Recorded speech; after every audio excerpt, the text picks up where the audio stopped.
Bueno, es una problemática bastante seria, bastante delicada. No solamente porque sea la profesión docente, en cualquier profesión, en cualquier momento de la vida es necesaria la ética, ¿no? Porque es pues, como la manera de conducirse propia de los seres humanos, nos facilita la convivencia a nivel social, bueno, una cantidad de beneficios que ya se conocen, pero particularmente la docencia es delicada porque el docente tiene una figura modélica. El docente aparece como un modelo a seguir. Entonces el aspecto ético en un docente es sumamente importante porque él es modelo de comportamiento de quienes tiene al frente, sobre todo si estamos hablando de niños y de jóvenes. Los niños y los jóvenes están todo el tiempo buscando referentes de comportamiento, sus padres, sus abuelos, bueno, sus hermanos mayores, etcétera, etcétera. Y en ese sentido el docente aparece como eso, como una figura modelo, como una figura de autoridad. Entonces los chicos ven, bueno, este docente tiene cosas interesantes, me gusta lo que piensa, me gusta cómo actúa, bueno, etc. Entonces la ética es para el ejercicio de la docencia es un factor neural, un factor fundamental, porque el docente aparece como eso, como un modelo, y no solamente para sus chicos en el colegio, sino también para la sociedad entera. El maestro debe ser un referente de comportamiento tanto individual como social. Creo que por ese sentido la ética es un elemento fundamental en la profesión docente.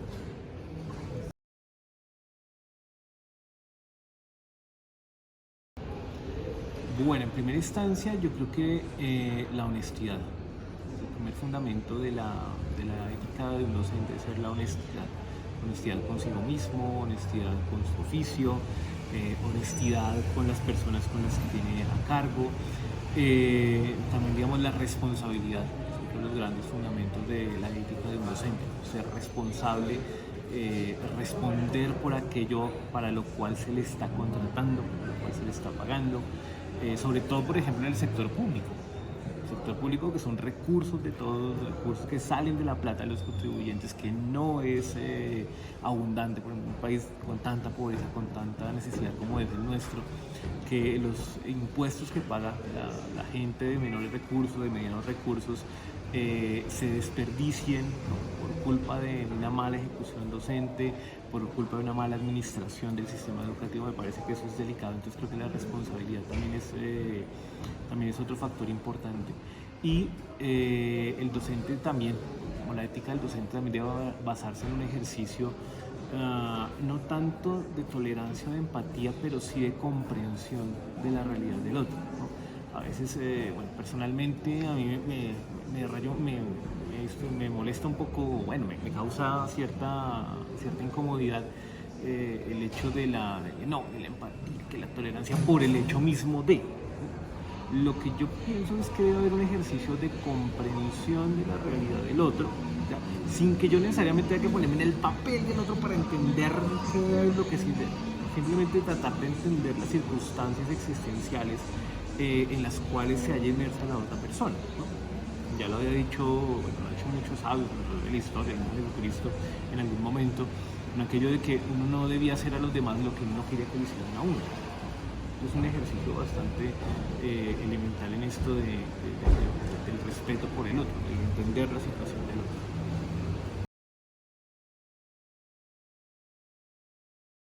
Bueno, hay varias cosas. Lo primero es bueno, entender que el maestro no es, digamos, un experto per se en estas situaciones. Es decir, no es un psicólogo, no es un sociólogo, no es un antropólogo, no está, digamos, preparado, es un especialista para esto. Pero bueno, se presentan este tipo de situaciones y creo que la escuela ha tendido en los últimos años, en los últimos tiempos, a atenderlo de manera muy paternalista. Ay, pobrecito, ay, venga, yo lo ayudo, ay, venga, lo vamos a salir, bueno, etcétera. Y creo que ese no debe ser el enfoque. Yo creo que el enfoque debe estar dado desde una cosa que quizá la sociedad contemporánea, la sociedad postmoderna ha olvidado, que es la dignidad de la persona, la dignidad esencial de la persona, independientemente de sus características o de sus condiciones. Aristóteles llamaría, por ejemplo, accidentes. Son cosas que no definen esencialmente lo que es una persona. Entonces, referirnos a la esencialidad de la persona, a la dignidad de la persona en sí misma. Creo que lo trataría desde ese punto de vista, ¿no? Es decir, no solamente somos iguales ante la ley, ¿no? Sino somos iguales en esencia, ¿no? Lo que nos diferencia son precisamente estos accidentes, estas condiciones que no se pueden tampoco convertir en una marca distintiva, ¿ya? Que es otra forma de discriminación. Es que usted es esto, ¿ya? Usted es discapacitado, usted es LGBTI, usted es esto y no es otra cosa, ¿ya? Eso no se puede convertir tampoco en un marbete, en la etiqueta que le ponemos a la persona. Todos somos esencialmente humanos y en ese sentido todos somos iguales.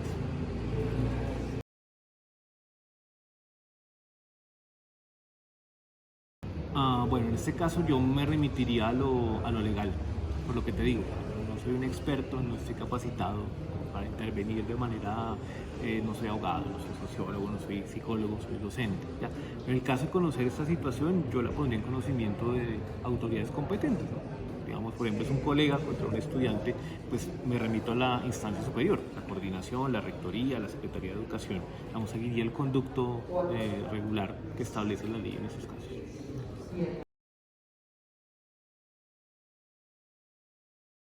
Sí, de hecho soy vecino de uno de esos por allí y pues tuve conocimiento pues, por lo que se dice en el barrio, lo que se dice en el colegio.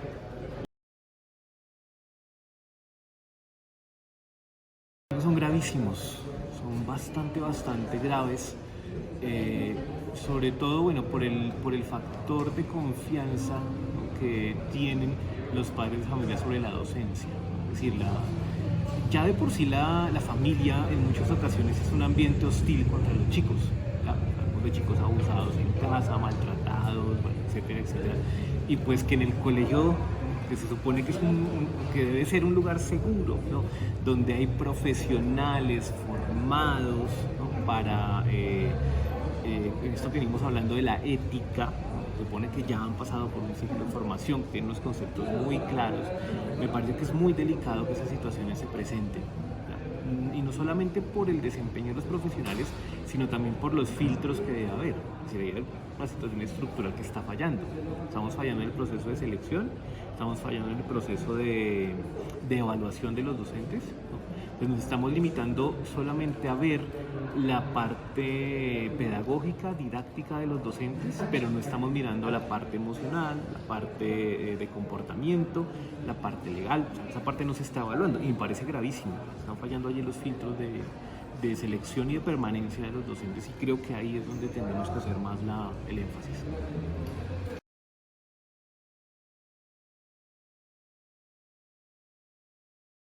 Bueno, yo creo que bueno, hablamos también de las violencias, ¿no? No solamente estas violencias que mencionas, sino también de la violencia en general, ¿no? El hecho de que, por ejemplo, los estudiantes se agredan entre ellos, que los profesores agredan a los estudiantes de manera verbal, de manera psicológica. En esto que tú ahora mencionas, por ejemplo, han salido casos en que los profesores les escriben a los estudiantes para hacer el matoneo a través de aplicaciones o de redes sociales, etcétera, lo cual, como te digo, me parece gravísimo. Yo creo que una de las posibles soluciones, y esto es muy personal, es que el maestro recobre la conciencia de su lugar. ¿Por qué? Porque en ciertas corrientes contemporáneas, modernas, lo que se ha tratado es, bueno, de descentralizar el proceso educativo sacando al educador de su lugar. Entonces lo ponen al nivel del estudiante, cuando ontológicamente no es así. El profesor lleva un recorrido, una experiencia, se supone que tiene un grado mayor de madurez, ¿ya? Pero muchos docentes entran en el ejercicio de, bueno, vamos a jugar al ser el parcero, el amigo, el compa, el estudiante, y eso va en contra del lugar ontológico que ocupa el maestro en la escuela. Es que el maestro no es el compinche, el parcero, es el maestro. Y como tal debe tener conciencia de su lugar y que el entorno educativo le ayude a mantener ese lugar. Por ejemplo, a mí esencialmente no estoy de acuerdo a nivel de educación media y básica que un maestro tenga el teléfono o la red social de un estudiante. No es el derecho, no es el espacio ni siquiera. Vamos y nos encontramos en un lugar, que es la institución educativa, para llevar a cabo un proceso que es el proceso de enseñanza-aprendizaje. Punto. Entonces, cuando se diluyen esas barreras, cuando se pierde ese horizonte, cuando el maestro juega a ser el parcero, el amigo del estudiante, ahí perdimos los papeles. Entonces yo creo que esas violencias yo creo que vienen de ahí, de que el profe no es consciente del lugar ontológico que ocupa dentro del proceso de educación.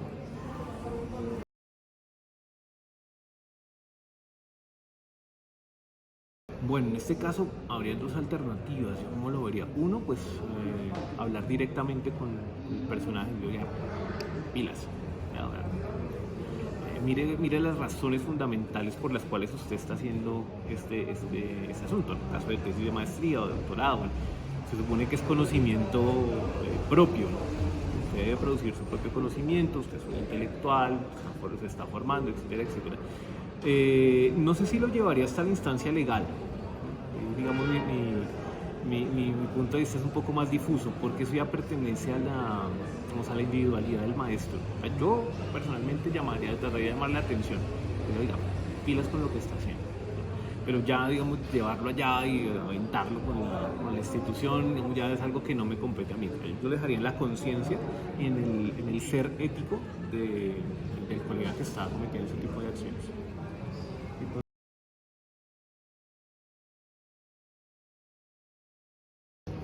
Igual es una condición bastante nefasta para el sistema educativo, no es la razón de ser, que no, pues está mal hecho, de entrada está absolutamente mal hecho, no es ético, no es aceptable de ninguna manera y pues manda un mal mensaje a la sociedad. O sea, la corrupción es corrupción si te robas 10 pesos o si te robas 700.000 millones de pesos, es exactamente lo mismo, es el mismo acto. El problema es que nuestra sociedad contemporánea nos ha enseñado a que hay ciertas cosas con las cuales se puede transar. No fue tanto, robó poquito, robó pero hizo. Pues en este caso, por ejemplo, el estudiante, pero es que fue ahí una botellita de tal cosa, un caramelo, lo que sea. Está mal hecho. Debe haber unos criterios claros, equitativos y el asunto también es que se rompe la equidad de la evaluación.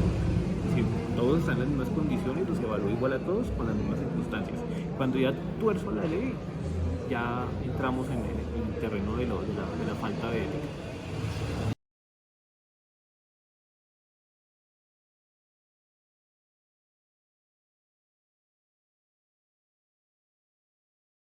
Yo creo que el problema de ética no es solamente de los docentes, creo que estamos en una crisis de los valores a nivel social, ¿sí? En todos los escenarios en los que nos encontramos. Sin embargo, en el tema de los maestros es una situación preocupante en tanto como guías, orientadores, formadores, se evidencia una problemática que afecta al conjunto de la sociedad.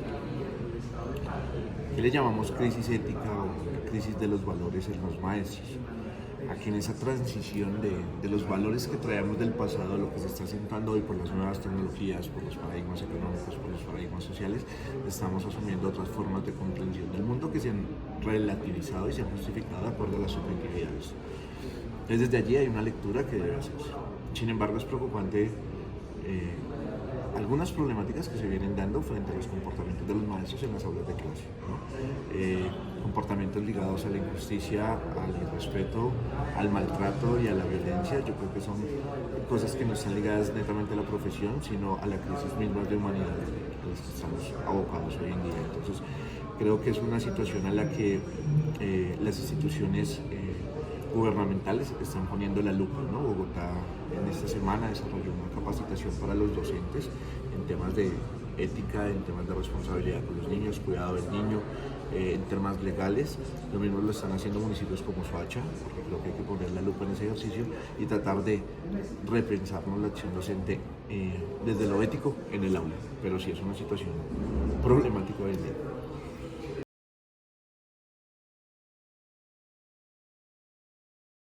Fundamentos éticos. Yo creo que tienen que partir de la justicia, que es el principio por excelencia para el buen maestro. La justicia la define Platón en la República como dar a cada cual lo que se merece, ¿sí? Entonces, si lo tomamos desde allí, eso va a permitir una serie de valores o de principios ligados a nuestra práctica. El reconocimiento del otro, digamos que el Estado Social de Derecho nos permite un ejercicio de pluralidad. Entonces, ¿cómo reconozco al otro? Yo no puedo pensar al estudiante como un estudiante, como una tabla rasa, como lo veía el sistema tradicional. Yo tengo que ver al estudiante como un ser humano. Entonces creo que ese es otro principio ético frente al reconocimiento. Justicia, reconocimiento del otro. Yo creo que deberíamos hablar también un poco del respeto por la condición del otro, ¿sí? A veces en Colombia el maestro se siente como una clase burguesa apartada de la clase social normal, ¿no? Como que estrato alto, estrato medio, estrato bajo, pero los maestros somos una vaina entre el estrato medio y alto, pero no es esa misma pirámide. Y eso nos ha llevado a ponernos incluso por encima de los estudiantes y de la misma comunidad. Entonces, creo que el maestro debe volver a lenguajes y a formas de comprensión de lo humano que le permita como sensibilizar la crisis de valores que hablamos en la pregunta anterior y tratar de cumplir con esos objetivos, esas visiones de la educación desde un ejercicio axiológico, desde un ejercicio moral. Pero para mí, fundamentalmente la justicia. O sea, si el maestro es justo, creo que puede cumplir con una serie de principios y valores éticos que van a contribuir al proceso educativo.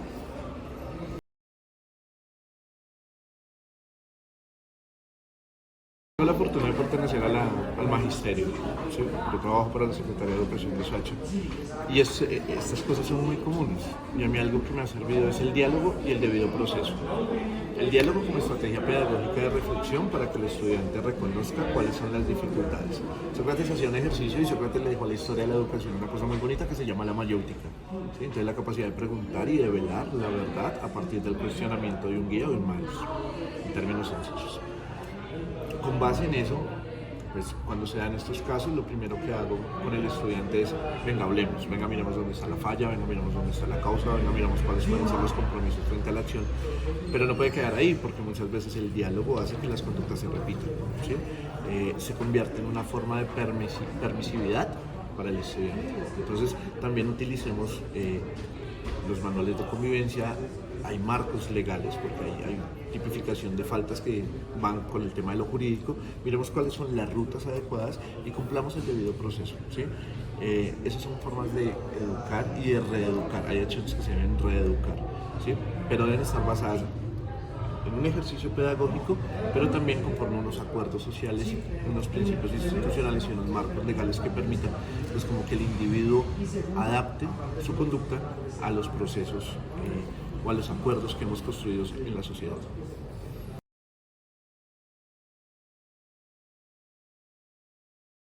Yo creo que de la misma forma, vuelvo y le repito, para mí estudiantes y maestros en el territorio de la escuela son iguales en términos de seres humanos, o sea, somos seres humanos. Y los maestros no estamos exentos, creo que estamos viendo casos de eso, ¿no? Que hace un tiempo el maestro empujaba a un estudiante. Que hay de fondo en ese video que se devela, solamente la agresión o qué estaba previo a, ¿sí? Hay comentarios racistas, xenófobos, los maestros también por X o Y situación terminamos cometiendo un tipo de prácticas que no deberían ser.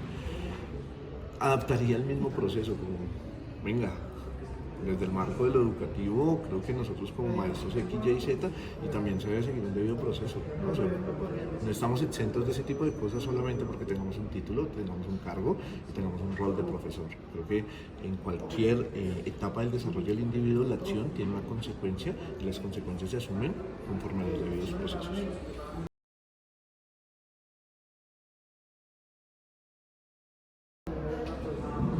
Yo creo que es un tema que hoy en día es más conocido por el tema de las redes sociales, ¿no? Se viraliza más rápido, lo vemos mucho más rápido. ¿Qué opino? Que cualquier forma de tocar o dañar a un niño, niña o joven en Colombia es una conducta carente de ética, carente de responsabilidad social y que va en contravía del ejercicio como docentes que tenemos. Uno no puede a veces prejuzgar desde lo que lee en la noticia. No con ello estoy defendiendo la situación de algunos maestros en Bogotá o en municipios como Soacha y en casos que se vienen dando. Pero muchas veces planteamos la noticia o vemos la noticia solamente con lo que nos conviene mostrar con la noticia. Sin embargo, en esos casos, en esas situaciones donde ya no es presunción de delito, sino donde es delito, yo creo que se deja muy mal parado el ejercicio del docente en Colombia. Creo que ante esos casos la ley debe actuar con diligencia, con prontitud. Creo que, por ejemplo, los sindicatos como FECODE no deberían guardar silencio, sino que deberían ser la primera organización en pedir celeridad en esos procesos y en estos casos. Y tajantemente los maestros debemos rechazar este tipo de prácticas que afectan a los niños, a las niñas y a los jóvenes en nuestro país.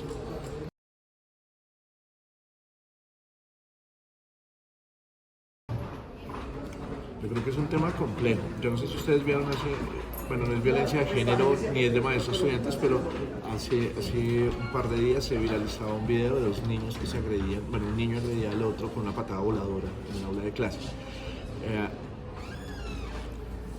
Y yo decía, la violencia hace parte de la condición humana. Y eso no es una tesis.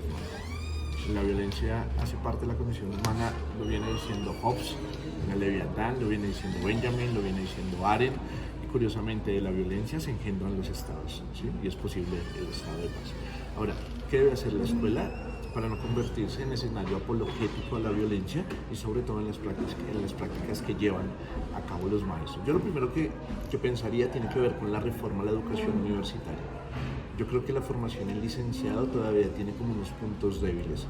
Uno de ellos tiene que ver con la ética y la forma en que los maestros llevan a cabo su ejercicio profesional. Yo creo que ahí se debe dar un trabajo fuerte. Dos, yo creo que en los temas de currículo se deben incluir mucho este tipo de charlas o cátedras más bien en torno a las luchas sociales, a los movimientos sociales, a hablar de la mujer, de los derechos que la componen, a temas sexuales, ¿sí? Y debe ser necesario porque allí no solamente se educa al estudiante, sino que también se educa al maestro. Entender al maestro, diría Giroz, como un intelectual transformativo, invita a que el maestro sea un sujeto que reconoce el mundo desde lo holístico, ¿sí? No solamente desde sus prejuicios o predialogales, diría Habermas, ¿sí? Sino que ve el mundo desde la objetividad, ¿sí? Y yo creo que es una necesidad en la formación de pensamiento crítico en el maestro que también se debe potencializar desde los currículos universitarios y el proceso formativo. Entonces, yo creo que hay un trabajo de formación y por otro lado, ya cuando están en los cargos, cuando están en los puestos, yo creo que sí debe haber una capacitación constante en torno a estos temas, a cómo se debe llevar a cabo un lenguaje inclusivo. Por lenguaje inclusivo, por ejemplo, no me refiero al uso de la E, de la X, ¿no? Sino un lenguaje que sea respetuoso y acorde a las situaciones, que no transgreda las individualidades. Cómo desde el lenguaje, cómo nosotros usando el lenguaje podemos garantizar una justicia, un reconocimiento del otro, una pluralidad. Cómo podemos generar capacitaciones donde podamos diseñar prácticas pedagógicas acordes a las necesidades de los contextos. Nosotros en las escuelas, por ejemplo en la escuela pública, tenemos niños violados, maltratados, abusados, en condición de droga, en fin. ¿Qué hacemos nosotros desde las prácticas pedagógicas y cómo estamos desarrollando una innovación educativa que realmente responda a los fines de la educación en Colombia? Aquí te plantean que tenemos que fomentar el saber, saber hacer y saber ser, pero a veces nos quedamos solamente en el saber, ¿sí? Y hablamos de constructivismo y hablamos de tendencias y hablamos de una cantidad de cosas y cuando evaluamos a los pelados solo le preguntamos por el saber y el chino no sabe eso. ¿Cómo le sirve en la práctica y qué le sirve para constituirse como persona? Entonces creo que también debe haber un trabajo fuerte en esa construcción de prácticas pedagógicas que sean significativas en la construcción del individuo en Colombia.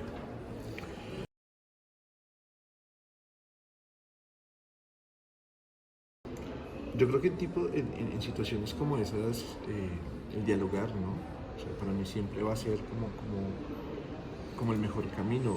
Vuelvo y le repito lo de ahorita, dice Bauman que estamos en un tiempo donde lo sólido se vuelve líquido y se nos pasa por entre los dedos, ¿no? O sea, los valores los relativizamos, ¿sí? O sea, es que yo lo hice por X cosa, ¿sí? Es que no me di cuenta y lo tratamos de justificar y no asumimos el peso de las consecuencias de este tipo de situaciones. Frente a una situación así, yo volvería al ejercicio del diálogo, como, hey, parcero, mira este cuento, pasa esto, estas pueden ser las realidades, y creo que como profesionales tenemos un marco comprensivo del mundo, ¿no? O sea, ya sabemos que si yo hago un plagio en una maestría, en un doctorado, yo puedo someterme a que me anulen por un tiempo mi matrícula, a que yo no pueda estar en el claustro universitario un tiempo, a que yo pueda tener un tiempo en prisión, a que yo tenga una multa económica, ¿sí?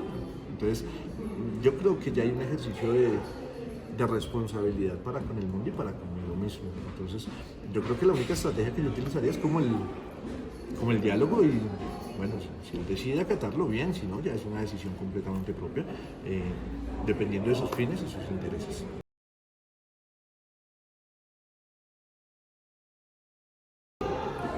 Pues lo mismo que se puede opinar con el tema de los docentes que abusan, los estudiantes del mismo tema de utilizan el lenguaje para violentarlos. Hay una carencia ética que lo que está haciendo es pervirtiendo las estructuras de lo social.